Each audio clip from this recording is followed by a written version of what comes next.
1970. I spent a week in Laos, a very moving week. I happened to be in Laos right after the CIA mercenary army had cleared out about 30,000 people from the Plain of Jars in northern Laos, where they had been subjected to what was then the most fierce bombing in human history. It was succeeded shortly after by Cambodia. These are poor peasant society. Probably most of them didn't even know they were in Laos. There was nothing there. The planes were sent there because the bombing of North Vietnam had been temporarily stopped and there was nothing for the Air Force to do, so they bombed Laos. They had been living in caves for over 2 years, trying to farm at night. They had finally been driven out by the mercenary army to the surroundings of Vientiane, and I spent a lot of time interviewing refugees with Fred Branfman, who did heroic work in bringing this story finally to the American people, and saw more interesting things in Laos. Then I went to North Vietnam, where I also, as Howard had been invited by the government, but I was actually invited to teach. It was a bombing pause, a short bombing pause, and they were able to bring people in from outlying areas back to Hanoi.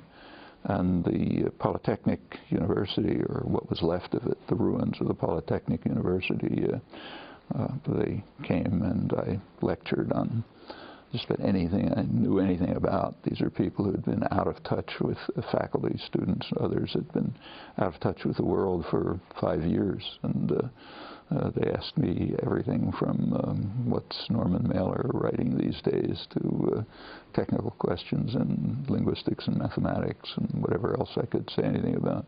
I also traveled around a little bit, not very much, but a few days, but enough to see what Howard described, right close to Hanoi. I never got very far away, which was the most protected area, because in Hanoi there were embassies and journalists, and so the bombing, though severe, was nothing like what it was much farther away.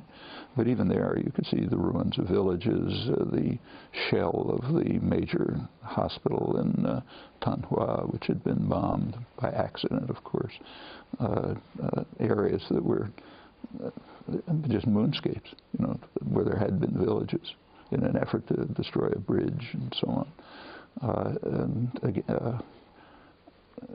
So those were my 2 weeks in Laos and North Vietnam. You were a linguistics professor at MIT at the time. Yeah.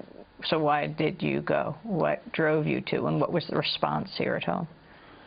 Well, I was able to, actually I had intended to go only for 1 week to North Vietnam, but if you really want to know the details, the UN bureaucrat in Laos who was organizing flights was a very bored Indian bureaucrat who had nothing to do, and apparently his only joy in the world was making things difficult for people who wanted to do something not untypical.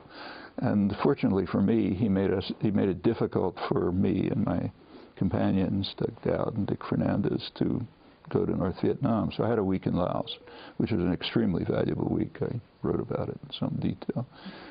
But I was teaching at the time. I was to be away. It was a vacation week, and so I taught linguistics in the Polytechnic University. What about the opposition here at home and your level of protest at MIT? What did you do? Well, MIT was a curious situation. I happened to work in a laboratory which was 100% supported by the 3 armed services, but it was also one of the centers of anti-war resistance. Starting in 1965, along with an artist friend in Boston, Harold Tovish, we tried to organize national tax resistance. It's 1965. Like Howard, I was giving talks, taking part in demonstrations, getting arrested. By 1966, we were becoming involved directly in support for draft resistance, helping deserters, others, and it just continued. It's worth remembering. One often hears today justified complaints about how little protest there is against the war in Iraq. But that's very misleading. And here, as Howard was saying, a little sense of history is useful. The protest against the war in Iraq is far beyond the protest against the war in Vietnam at any comparable level. Large-scale protest against the war in Vietnam did not really begin until there were several 100,000 U.S. troops in South Vietnam. The country had been virtually destroyed.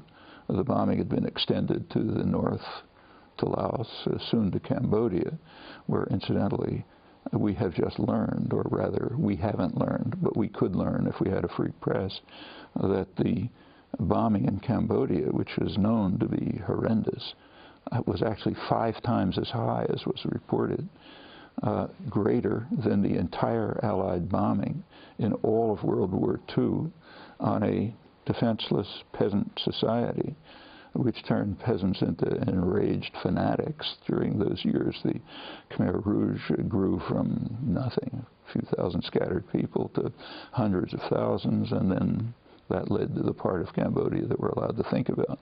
That was the first war. But the real protest against the war in Vietnam came at a period far beyond what has yet been reached in Iraq. First few years of the war, there was almost nothing. I mean, so little protest that virtually nobody in the United States even knows when the war began. Kennedy invaded South Vietnam in 1962. That was after 7 years of efforts to impose a Latin American-style terror state, which had killed tens of thousands of people and elicited resistance. 1962, Kennedy sent the U.S. Air Force to start bombing South Vietnam under South Vietnamese markings, but nobody was deluded by that. Initiated chemical warfare to destroy crops and ground cover, and started programs which rounded ultimately millions of people into what amounted to concentration camps called strategic hamlets, where they were surrounded by barbed wire to protect them, as it was said, from the guerrillas who everyone knew they were voluntarily supporting. These are indigenous South Vietnamese resistance. That was 1962. You couldn't get 2 people in a living room to talk about it.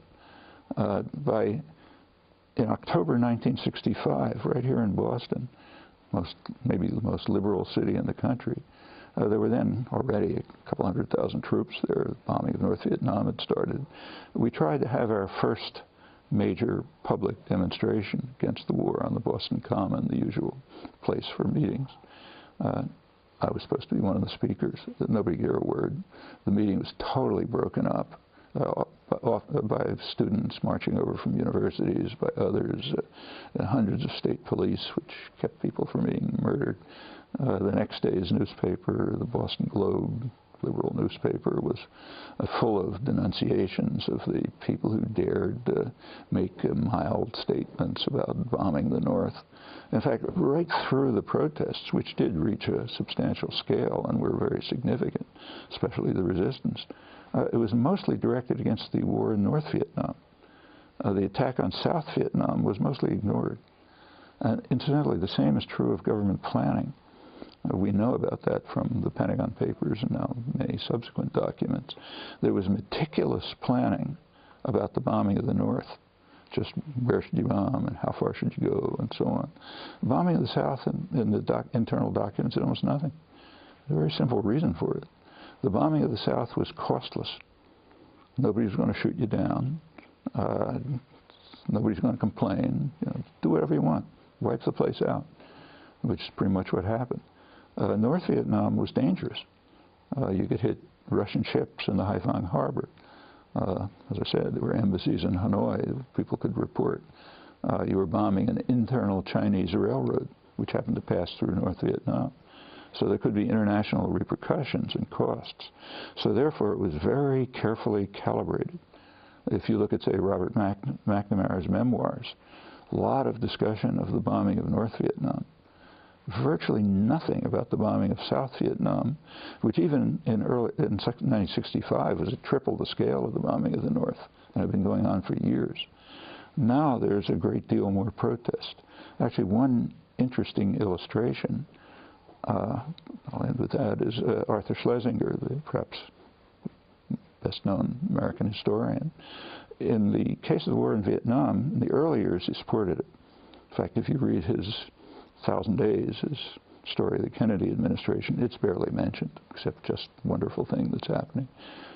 Plain of Jars in northern Laos, where they had been subjected to what was then the most fierce bombing in human history. It was succeeded shortly after by Cambodia. These are poor peasant society, years trying to farm at night. They had finally been driven out by the mercenary army to the surroundings of Vientiane, and I spent a lot of time interviewing refugees with Fred Branfman, who did heroic work in bringing this story finally to the American people, and saw more interesting things in Laos. Then I went to North Vietnam, where I also, as Howard had been invited by the government, but I was actually invited to teach. It was a bombing pause, a short bomb. 70. I spent a week in Laos, a very moving week. I happened to be in Laos right after the CIA mercenary army had cleared out about 30,000 people from the, probably most of them didn't even know they were in Laos. There was nothing there. The planes were sent there because the bombing of North Vietnam had been temporarily stopped and there was nothing for the Air Force to do, so they bombed Laos. They had been living in caves for over 2 years.